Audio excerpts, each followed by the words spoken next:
Movie start होते ही हम लोग एक किसान को देखते हैं जो कि एक पुतले को अपने खेत में लगा रहा होता है ताकि वो अपने फसल को जानवरों और पक्षियों से बचा सके। लेकिन तभी हम लोगों को मालूम होता है कि वो कोई पुतला नहीं बल्कि वो एक जिंदा इंसान होता है और उसे वहाँ पर एक कपड़े में लपेटकर पुतलों की तरह बांध दिया गया है। फिर वहाँ पर धीरे धीरे बहुत सारे पक्षी आने लगते हैं और वो उस पुतले को धीरे धीरे खाने लगते हैं। फिर सीन शिफ्ट होता है और हम लोग 4 दोस्तों को देखते हैं जिनका नाम एस, फरप्सी, डेली और डिवॉन होता है। वे सभी लोग वीकेंड को एंजॉय करने के लिए कहीं पर जा रहे थे। तभी उन दोनों लड़कियों को टॉयलेट आने लगती है, इसलिए वे लोग अपनी गाड़ी को एक गैस स्टेशन पर रोकते हैं। इसके बाद एस और डिवॉन टॉयलेट करने के लिए चली जाती है। पीछे गाड़ी में बैठे एली और फरप्सी बातें करने लगते हैं। तभी अचानक से गाड़ी के ऊपर कोई चीज गिरती है और वो कोई चीज नहीं बल्कि एक इंसान का कटा हुआ अंगूठा होता है, जिसे देखकर एली बहुत ज्यादा डर जाता है। दरअसल उस अंगूठे को ऊपर उड़ रहे पक्षियों ने नीचे गिराया था। फरप्सी उस अंगूठे को गाड़ी का वाइपर ऑन करके नीचे गिराने की कोशिश करता है, लेकिन उसका ब्लड कांच पर फैल जाता है। इसलिए एली गाड़ी से बाहर निकलकर एस और डिवॉन को अपनी बातों में बिजी रखता है ताकि वे दोनों इस अंगूठे को ना देख पाए और डरे नहीं। तब तक फरप्सी गाड़ी पर लगे हुए खून को साफ कर देता है। फिर वो उन लोगों को बताता है कि यहाँ से कुछ ही दूरी पर एक लेक और खाड़ी है जहाँ पहुंचकर हम लोग आज का दिन स्पेंड कर सकते हैं और वहाँ पर काफी एंजॉय कर सकते हैं। जहाँ सभी दोस्त उसकी बातों को मान लेते हैं और वे लोग अपनी गाड़ी को गैस स्टेशन पर ही पार्क करके उस लेक की तरफ निकल जाते हैं। कुछ दूर आगे जाने पर उन लोगों को एक बोर्ड दिखाई देता है जहाँ पर लिखा होता है कि इससे आगे जाना मना है, लेकिन वे सभी लोग उस बात को इग्नोर करके आगे की तरफ बढ़ने लगते हैं। कुछ दूर आगे चलने पर खेत पर उन लोगों को एक पुतला दिखाई देता है और वे सभी लोग उस खेत से होते हुए आगे निकल जाते हैं। फिर डिवॉन देखती है कि मोबाइल पर नेटवर्क नहीं आ रहे हैं, इसलिए वो फरप्सी पर गुस्सा होने लगती है क्योंकि यहाँ पर आने का आइडिया फरप्सी का होता है। कुछ दूर आगे चलने पर एस को एक कौवा अंगुली खाते हुए नजर आती है और ये देखने के बाद वो बहुत ज्यादा डर जाती है। लेकिन तभी फरप्सी उन लोगों को समझाता है वो तो बस एक कीड़े को खा रहा था, इसलिए वे सभी लोग उस बात को इग्नोर करके आगे की तरफ चलने लगते हैं। हालांकि एली और फरप्सी को ये पता होता है कि वो एक इंसान की अंगुली थी।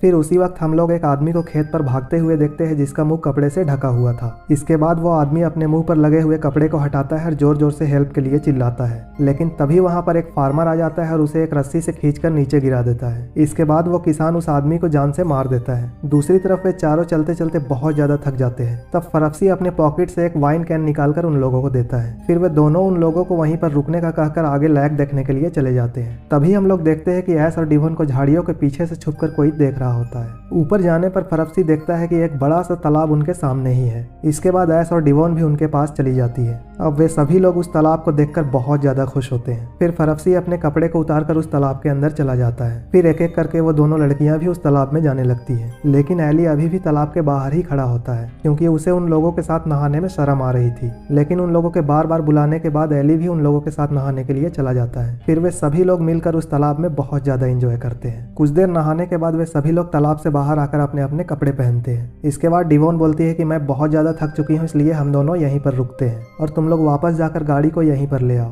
फिर फरप्सी और एली उन लोगों की बात को मानकर वहां से निकल जाते हैं। फिर एस और डिवॉन वहां पर अकेली बैठी होती है। तभी एस को वहां पर किसी के होने का एहसास होता है, लेकिन डिवॉन उसकी बात नहीं मानती और उसकी बातों को इग्नोर कर देती है। वहीं दूसरी तरफ एली और फरप्सी जब गैस स्टेशन पर पहुंचते हैं तो वहां पर उन लोगों को अपनी कार नहीं मिलती, इसलिए वे दोनों बहुत ज्यादा परेशान हो जाते हैं और फरप्सी एली को डांटने लगता है क्योंकि वो कार उसकी अंकल की थी जिसे वो इस ट्रिप के लिए उधार मांग कर लाया था और इसी वजह से उन दोनों के बीच में झगड़ा होने लगता है। दूसरी तरफ उन लड़कियों को फिर से वहां पर किसी की आहट सुनाई देती है और इसलिए वो दोनों उस जगह से डरकर वहां से भाग जाती है और फिर दौड़ते हुए वह लड़कियां उन लोगों के पास पहुंचती है जहां पर देखते हैं कि ये दोनों आपस में फाइट कर रहे होते हैं। उन लड़कियों को देखकर एली और फरप्सी शांत हो जाते हैं और वे लोग उनको बताते हैं कि हमारी कार चोरी हो चुकी है। ये सुनकर एस और डिवॉन भी काफी परेशान हो जाती है क्योंकि अब शाम होने वाली थी और वे लोग भूखे भी थे क्योंकि उन लोगों का कपड़े और खाने का सारा सामान गाड़ी में ही होता है। वे लोग आपस में बात कर ही रहे थे तभी उन लोगों को वो फार्मर दिखाई देता है जिसे देखकर ये चारों हेल्प के लिए चिल्लाने लगते हैं, लेकिन वो फार्मर उनकी बातों को इग्नोर करके वहां से चला जाता है। इसके बाद ये चारों लोग उस खेत में जाकर उसे ढूंढने का फैसला करते हैं। वहां पर एक कटीली जाली होती है जिसे पार करने में इन लोगों को काफी दिक्कत होती है। बाकी लोग तो किसी तरह उस तार को पार कर लेते हैं, लेकिन फरप्सी के निकलने टाइम में एक वायर उसके पैर में फंस जाता है और वो दर्द के मारे बहुत जोर से चिल्लाने लगता है। फिर एली किसी तरह उस वायर को उसके पैर से बाहर निकालता है, लेकिन उसका पैर अब काफी जख्मी हो चुका था, इसलिए वो अपनी शर्ट को उसके पैरों में बांधकर उसकी ब्लीडिंग को रोकता है। फिर किसी तरह वे लोग उस किसान को ढूंढने के लिए खेत में जाने लगते हैं, लेकिन फरप्सी ज्यादा देर तक नहीं चल पाता क्योंकि उसे बहुत ज्यादा दर्द होने लगता है। इसलिए एस और फरप्सी एक पुतले के पास रुक जाते हैं। फिर एली और डिवॉन वहाँ से हेल्प ढूंढने के लिए आगे चले जाते हैं, लेकिन वो खेत बहुत ज्यादा बड़ा था इसलिए वो लोग काफी आगे निकल जाते हैं। कुछ दूर आगे चलने पर उन लोगों को एक घर दिखाई देता है जहाँ पर एली हेल्प के लिए चिल्लाता है, लेकिन डिवॉन उसे शांत करने की कोशिश करने लगती है और जबरदस्ती उसे किस करने लगती है, लेकिन एली उसे मना करता है और कहता है कि मैं फरप्सी के साथ धोखा नहीं कर सकता,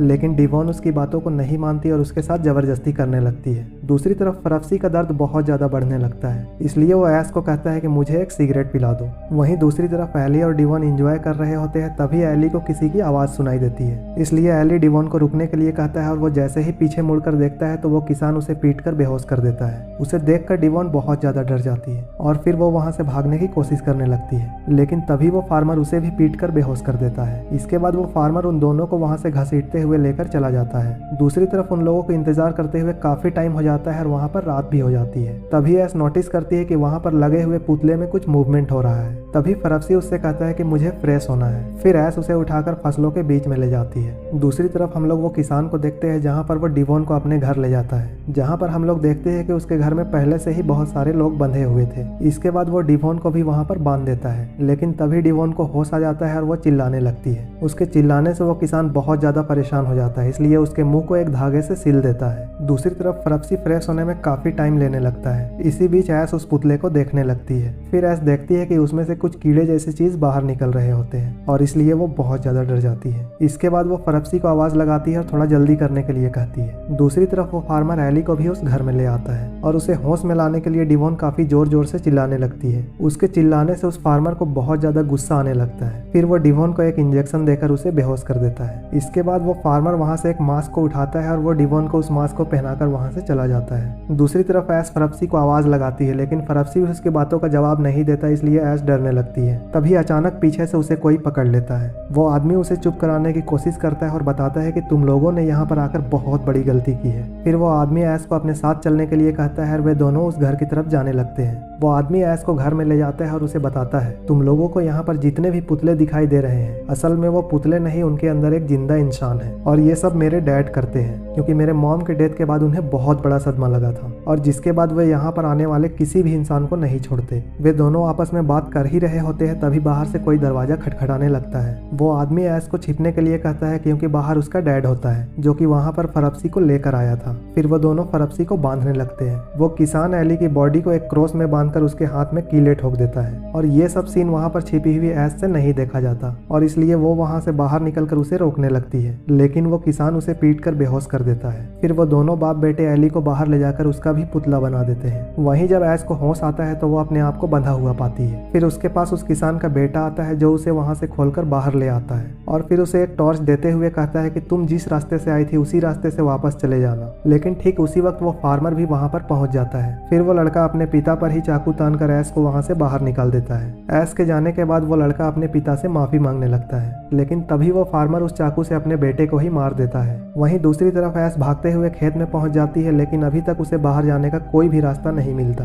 तभी उसे एक पुतला दिखाई देता है जिसे वो एली समझकर उसके पास पहुंचती है, लेकिन वो वही फार्मर होता है, जिसे देखने के बाद ऐश वहां से भागने लगती है, लेकिन वो फार्मर भी उसका पीछा करने लगता है। कुछ दूर आगे जाने के बाद ऐश नीचे जमीन पर गिर जाती है और फिर वो किसान भी वहां पहुंच जाता है और उसे पकड़कर उसके साथ जबरदस्ती करने लगता है, लेकिन तभी ऐश उस फार्मर पर चाकू से हमला कर देती है, जिसकी वजह से वो जमीन पर गिर जाता है और फिर वो उसे घायल समझकर वहां से भागने लगती है। कुछ दूर आगे जाने के बाद उसे किसी के रोने की आवाज सुनाई देती है और वो कोई और नहीं बल्कि फरप्सी होता है, जिसका पुतला बनाया हुआ था। फिर ऐश उसके कीलों को निकालने की कोशिश करने लगती है, लेकिन वो ऐसा नहीं कर पाती। लेकिन तभी अचानक से पीछे से आकर वो फार्मर ऐश पर अटैक कर देता है, लेकिन फिर वो किसी तरह उसे चकमा देकर वहां से भाग जाती है और भागते भागते वो उस खेत के बाहर निकल जाती है और गिर जाती है और जिसकी वजह से वो बहुत ज्यादा जख्मी हो जाती है और वो खड़ी भी नहीं हो पाती। लेकिन तभी उसे अपने सामने एक गाड़ी खड़ी हुई दिखाई पड़ती है और उसमें बैठे हुए एक कपल हाई वॉल्यूम के साथ एक दूसरे से इंटीमेट हो रहे थे और जिसकी वजह से वो ऐश के चिल्लाने की आवाज नहीं सुन पाते। और तभी वो किलर भी वहां पहुंच जाता है और वो ऐश को लेकर वापस चला जाता है और मूवी के एंड में हम लोग उन सभी लोगों के पुतले को देखते हैं और यहाँ पर हम लोगों को ये पता चलता है कि मूवी के स्टार्ट में हम लोगों ने जिस पुतले को देखा था, असल में वो पुतला कोई और नहीं बल्कि ऐश का ही होता है और बिना किसी सर्वाइवर के ये मूवी यहीं पर खत्म हो जाती है। दोस्तों, अगर आपको ये वीडियो अच्छी लगी हो तो प्लीज चैनल को लाइक, शेयर एंड सब्सक्राइब जरूर करना। बाकी मिलते हैं किसी नए दिन नए कहानी के साथ, तब तक के लिए thank you so much, bye bye, take care.